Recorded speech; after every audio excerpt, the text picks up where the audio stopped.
Why are we drawn to those who pull away? The pattern feels almost instinctual. The moment someone becomes distant, our desire intensifies. This dance of pursuit and withdrawal has captivated human relationships for generations, yet few understand its deeper psychological roots. Carl Jung, the pioneering Swiss psychiatrist, provided profound insights into this phenomenon through his concept of the shadow. The shadow contains what we've disowned in ourselves, qualities we've pushed into the unconscious because they conflict with how we wish to see ourselves. When we chase after someone who withdraws, we're often pursuing something within ourselves that we've lost connection to. Consider Sarah from Boston, who found herself obsessively checking her phone after dates with men who showed minimal interest. Despite having successful careers, supportive friends, and countless achievements, she would become fixated on the ones who never fully committed. The pattern wasn't coincidental. It reflected an unexamined belief that love must be earned through persistent effort.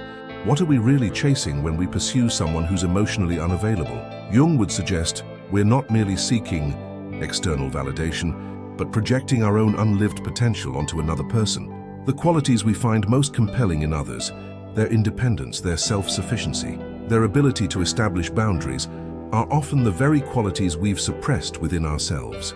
The American dating landscape has become a perfect stage for this shadow drama.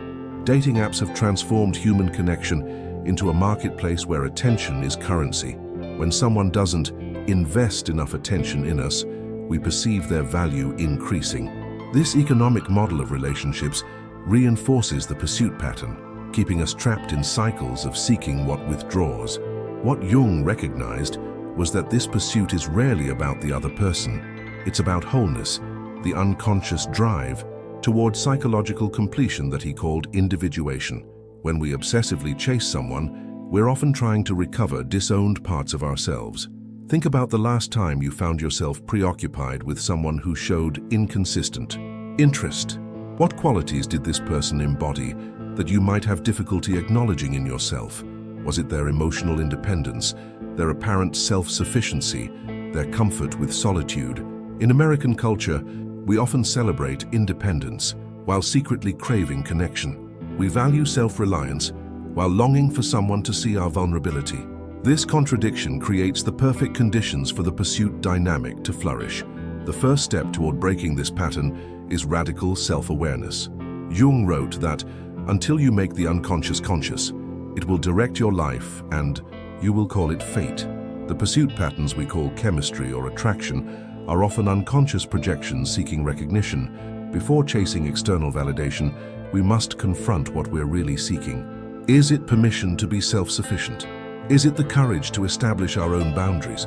Is it the freedom to focus on our own growth rather than seeking completion through another person? Jung's perspective offers a revolutionary shift. Instead of asking, "What must I do to make this person choose me?"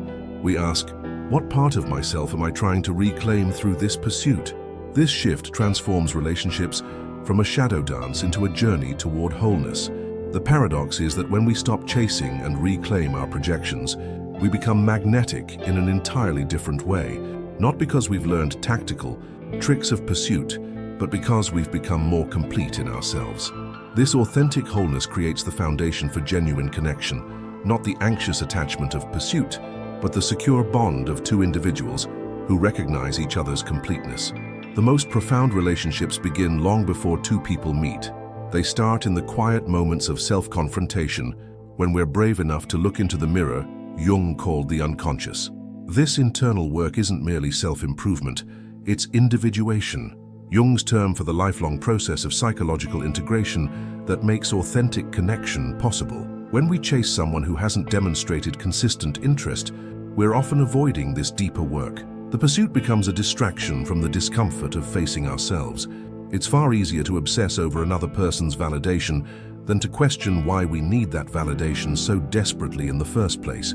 Consider Michael, a software engineer from Seattle. Despite his professional success, he found himself repeatedly drawn to partners who were emotionally unavailable. Each relationship followed the same pattern: initial interest followed by increasing emotional distance, which only intensified his pursuit. After his third breakup in 2 years, Michael began working with a Jungian-oriented therapist who helped him recognize that his pursuit pattern reflected his relationship with his mother, who had been unpredictably available throughout his childhood. The pattern wasn't coincidental. Jung would describe it as the unconscious reenacting itself through repetition compulsion. We unconsciously seek to resolve childhood wounds by recreating similar dynamics in adulthood. Michael wasn't just chasing partners, he was chasing resolution of his earliest attachment experiences. What makes this pattern so difficult to break is that it operates beneath conscious awareness. We believe we're making choices based on chemistry or compatibility, while unconscious forces are actually guiding our attractions. As Jung wrote, when an inner situation is not made conscious, it appears outside as fate. The journey toward healthier relationships requires excavating these unconscious patterns. This is particularly challenging in American culture, where dating often resembles a marketplace more than a path to mutual growth. Dating apps, situationships, and hookup culture can reinforce pursuit dynamics rather than encouraging the vulnerability needed for authentic connection. What would Jung suggest as an alternative to the chase? His concept of individuation offers a roadmap. Before seeking external validation, we must undertake the inner work of becoming more whole ourselves. This involves several key processes. First, we must confront our shadow, those disowned parts of ourselves that we project onto others. When we're drawn to someone's independence, confidence, or emotional unavailability, we're often projecting qualities we've suppressed in ourselves. By recognizing and integrating these qualities, we reduce the power of projection in our relationships.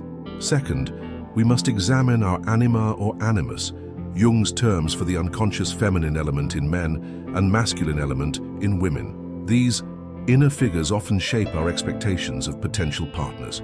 When we project our anima or animus onto another person, we're not seeing them clearly, but rather seeing our own inner image reflected back to us.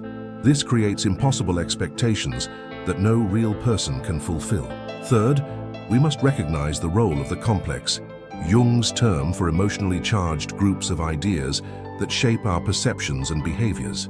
Complexes formed in childhood, particularly around attachment and validation, can drive our adult relationship patterns. By bringing these complexes into consciousness, we can begin to disentangle them from our current relationships. Take Jessica from Chicago, who realized her pattern of pursuing emotionally unavailable men reflected her father complex. Growing up with a father who was physically present but emotionally distant, she unconsciously sought to win the approval she never received in childhood through her adult relationships. Only when she recognized this pattern could she begin to heal the original wound rather than reenacting it through pursuit. This inner work isn't abstract theory. It manifests in practical shifts in behavior. Instead of anxiously checking messages, we develop meaningful connections with ourselves.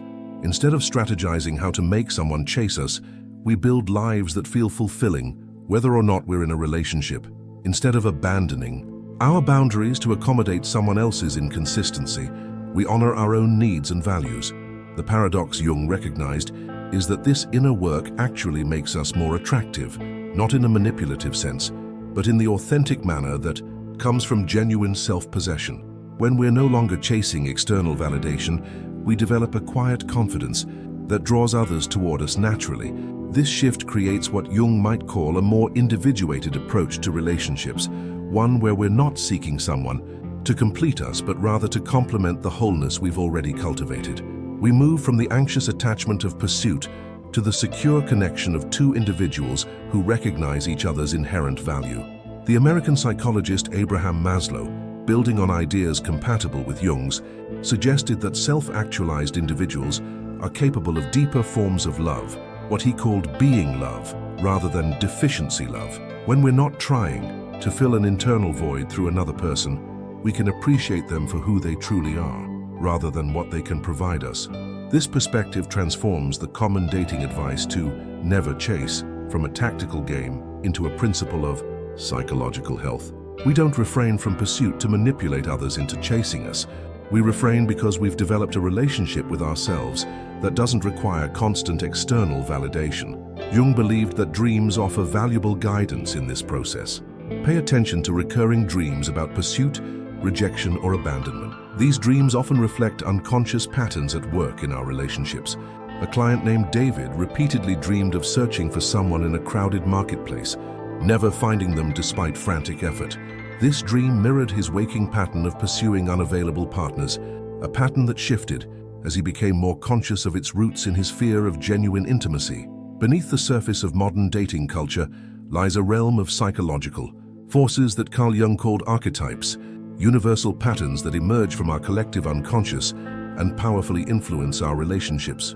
These archetypal energies shape our attractions, our pursuits, and ultimately, our capacity for authentic connection. Understanding these patterns doesn't just change how we date, it transforms how we relate to ourselves and others at the most fundamental level. When we find ourselves caught in cycles of pursuing those who withdraw, we're often enacting archetypal dramas that have played out across human history.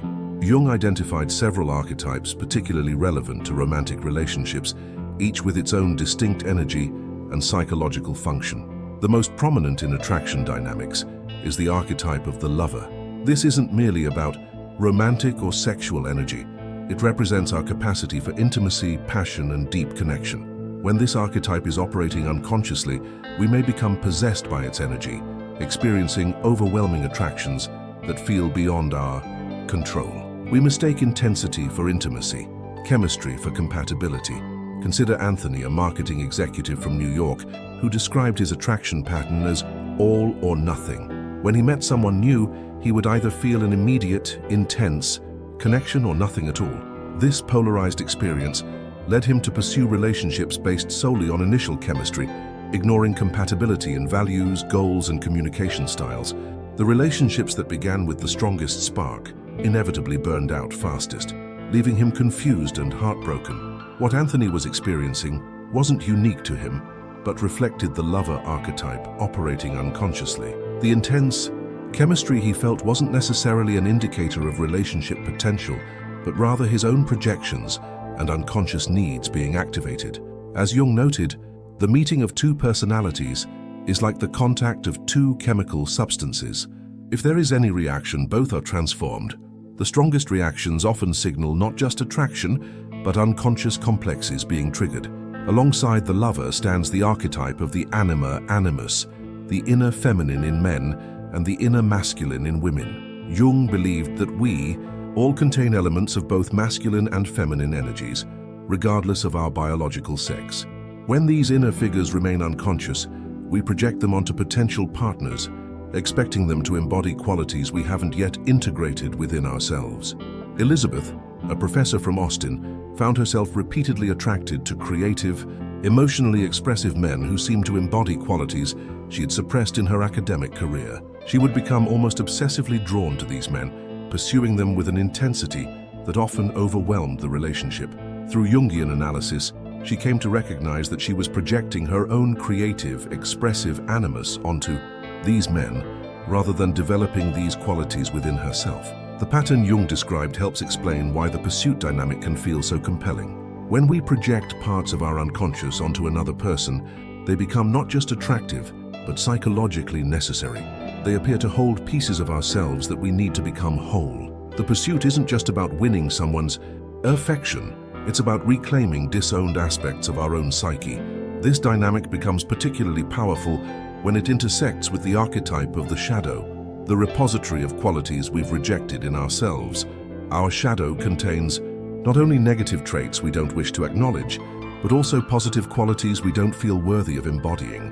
When someone embodies our shadow qualities, whether it's their confidence, independence, or emotional unavailability, we feel magnetically drawn to them. James, a healthcare worker from Minnesota, found himself repeatedly pursuing partners who were emotionally detached and independent. Through dream work and therapy, he discovered that he had suppressed his own needs for autonomy and independence, seeing them as selfish or uncaring. The partners he chased weren't randomly selected. They embodied precisely the qualities he had disowned in himself. His pursuit was an unconscious attempt to reclaim these qualities, not through integration, but through relationship. The archetypal nature of these patterns explains why they feel so universal. Across different cultures and historical periods, humans have enacted similar relationship dynamics. From ancient myths to modern romance novels, the story of pursuit and withdrawal appears repeatedly because it reflects archetypal energies at work in the collective unconscious. American culture has its own particular expression of these archetypes, often amplified by media representations of romance. Hollywood narratives frequently glorify pursuit as proof of love, the protagonist who never gives up, who makes grand gestures to win someone's heart. These cultural narratives reinforce the unconscious belief that persistence in pursuit is virtuous rather than potentially problematic. Social media and dating apps have created new arenas for these archetypal dramas to play out.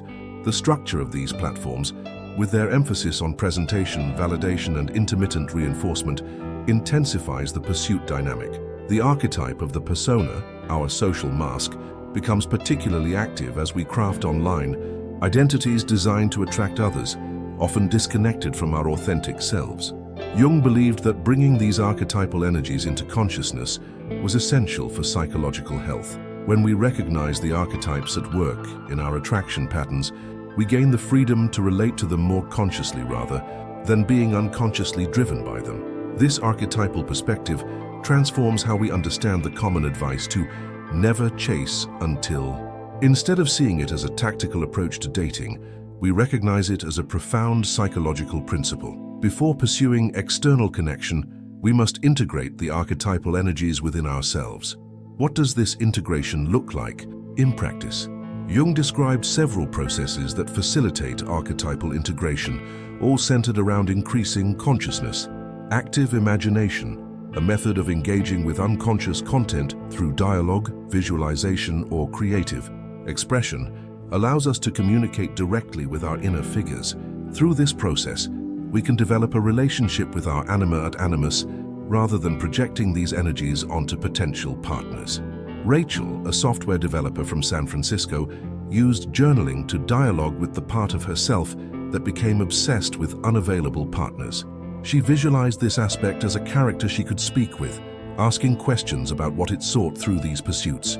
Over time, she discovered that this inner figure was seeking recognition and validation she had never received in childhood. By meeting these needs more directly, she reduced their unconscious influence on her relationship choices. Dream analysis provides another pathway to archetypal awareness.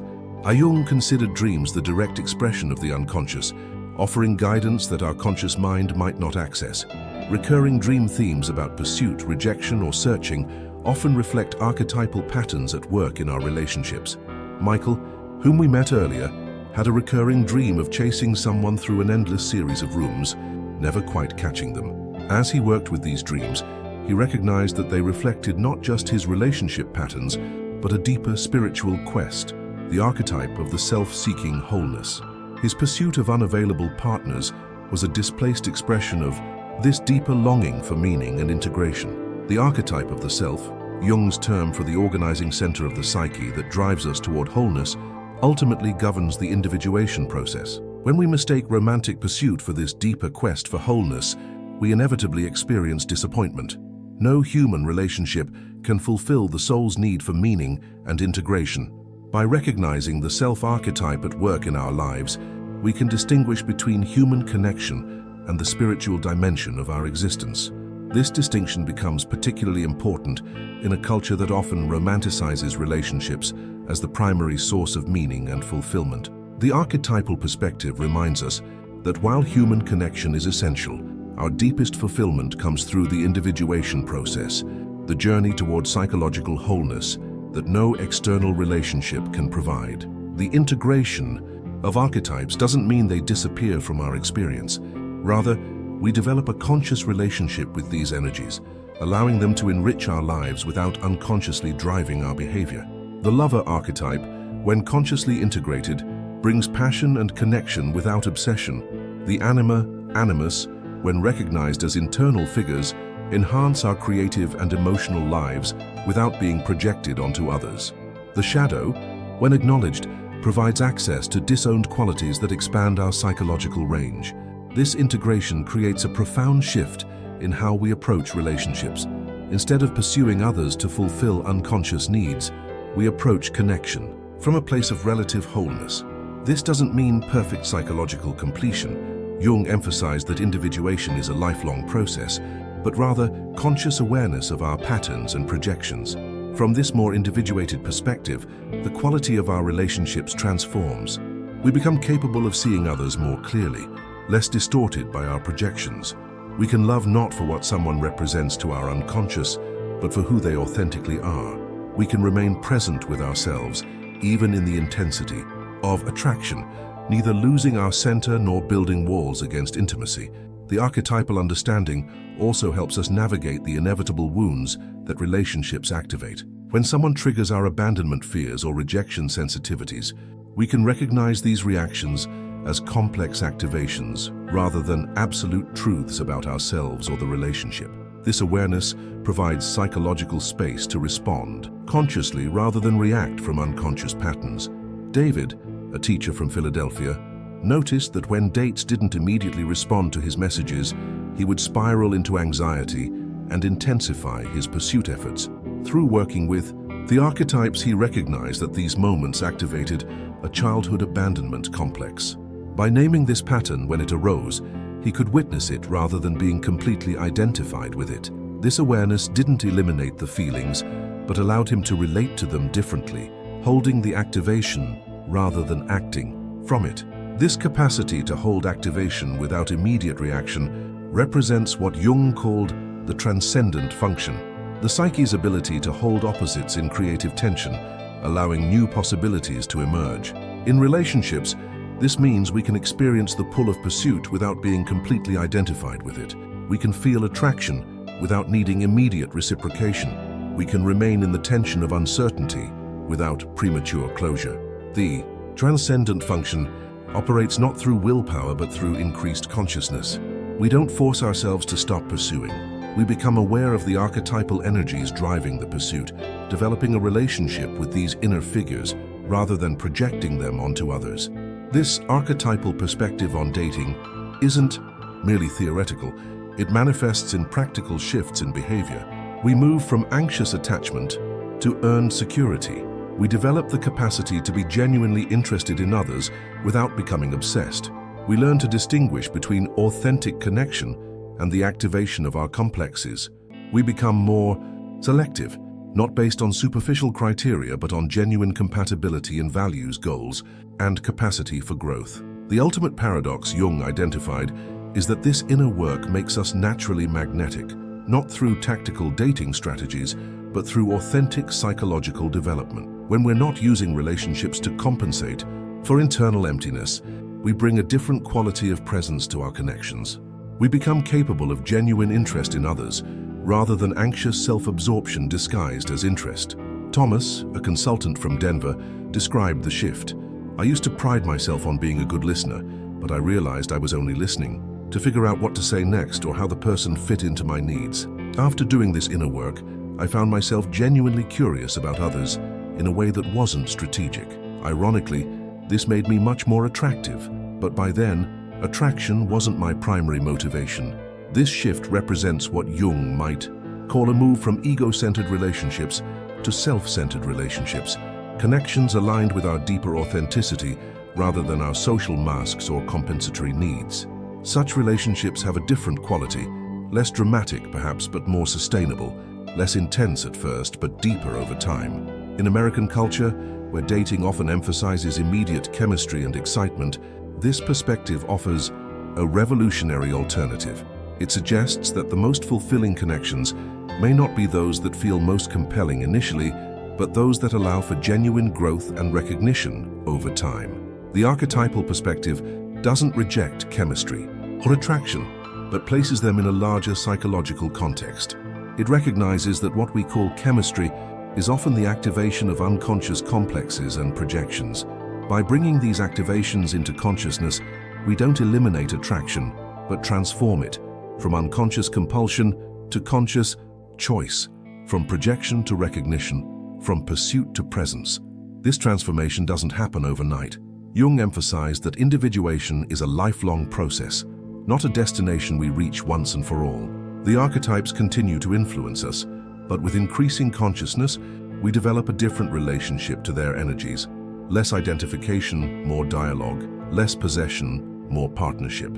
Through this ongoing process, we discover that the most profound connections emerge not from pursuit, but from presence, with ourselves first and then with others. As Jung wrote, "The highest, most decisive experience is to be alone with one's own self. You must be alone to find out what supports you when you find that you cannot support yourself. Only this experience can give you an indestructible foundation. From Isas, this foundation, we can finally meet others not as solutions to our incompleteness, but as fellow travelers on the journey toward wholeness.